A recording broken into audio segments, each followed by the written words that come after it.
साहिरा बानो साहिबा, इलेक्शंस होते हुए देख रही हैं आप इन हालात में कि नहीं देख रही? उससे पहले आप बहस कर रहे थे तो आपको बताना चाह रही हूँ कि वो कहते रहे कि ये बहुत पहले सुना था लेकिन अभी समझ आइए कि मौजूदा हालात में किसी से बहस ना करें। अगर कोई आपको ये बोले कि हाथी उड़ता है तो आप बोले हाँ, सुबह मेरी दीवार पर बैठा हुआ था। तो बहस ना कीजिए। नहीं, मैं तो सवाल पूछ रहा था, बहस तो मैं कर ही नहीं रहा। इलेक्शन मैं नहीं कर रहा बहस, मैं नहीं कर रहा। हाँ जी, वो उनके 2-3 सवाल थे ना, उन्होंने कहा कि भाई ये जो पार्टीज आपस में बैठने मुज़ाकरात है, हम मुज़ाकरात नहीं करेंगे। वो ऐसी जुबान इस्तेमाल करते थे, ये करते थे, वो करते थे। जो नाम रखे गए हैं वो नाम तो इन्होंने एक दूसरे के आपस में रखे हुए हैं ना, वो किसी ने नहीं रखे। और दूसरा, जब एक दूसरे को गलियों में घसीटने, पेट फाड़ने, और खुदा जाने आप पुरानी तकरीरें सुन लें तो तौबा, कानों को हाथ लगाकर इंसान भाग जाए। क्या राना साहब की, क्या तलाल चौधरी की, जो बिलावल साहब के लिए, इसके लिए, उसके लिए। तो बैठे ना, इकट्ठे बैठे कि अपना मुफाद था। अब थोड़े मुल्को कौम के मुफाद के लिए भी बैठ जाए। जो ये मुल्क में अफरा तफरी, अनारकी फैली हुई है, सुबह से लेकर शाम तक अदालत ने क्या कहा, क्या नहीं कहा, नैब ने ये बोला, नैब ने वो बोला, उसकी जमानत उसने छोड़ा, वो भागा। इसी उसमें $306 की हद अबूर कर गया। उसी उसमें 12-12 घंटे लाइट नहीं होती, उसमें महंगाई इतनी हो गई है।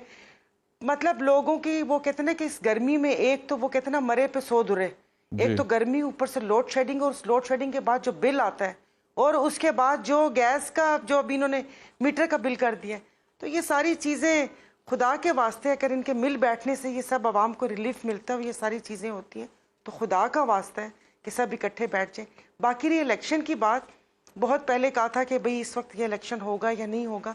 देखिए, जब तक जो अभी पीटीआई के साथ हो रहा है, और जिस तरीके से जो प्रोग्राम के शुरू में आपने बोला था कि वफादारियां तब्दील करवाई जा रही हैं, मुझे नहीं पता कि वफादारी ऐसी मैंने चीज़ ऐसे है एग्जैक्टली नहीं बोला, होनी चाहिए। मैंने एग्जैक्टली ऐसे नहीं बोला। में मैंने जो बोला वो रिकॉर्ड पे है, लेकिन मैंने ये नहीं बोला जो आप कह रही। जी जी, मैंने इमरान खान का ट्वीट कोट किया था। चले, अच्छा, एक तरफ आप खुद डराती हैं कि ना बोलें, दूसरी तरफ आप खुद ही अपनी तरफ से दूसरी तरफ। अरे मैं अभी हालात देख रही हूँ ना कि अभी वो फैज चौहान परसों तक नारे लगा रहा था, और आप यकीन नहीं करें कि यही सब लोग थे शह देने में, और वो कहते ना कि वाह वाह वाह वाह वाह वाह वाह वाह करने में।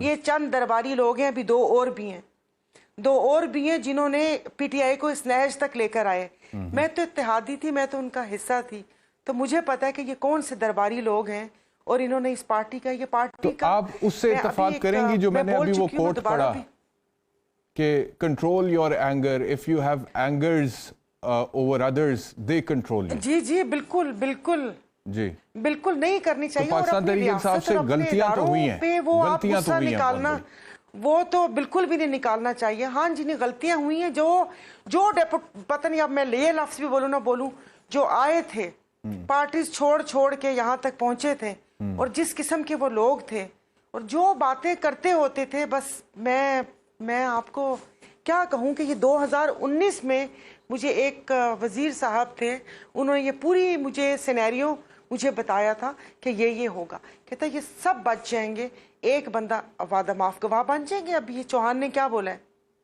चौहान ने यही तो बोला है कि ट्रेनिंग दी गई है, ऐसे 4 और खड़े हो जाएंगे, तो बस अभी क्या कर सकते हैं।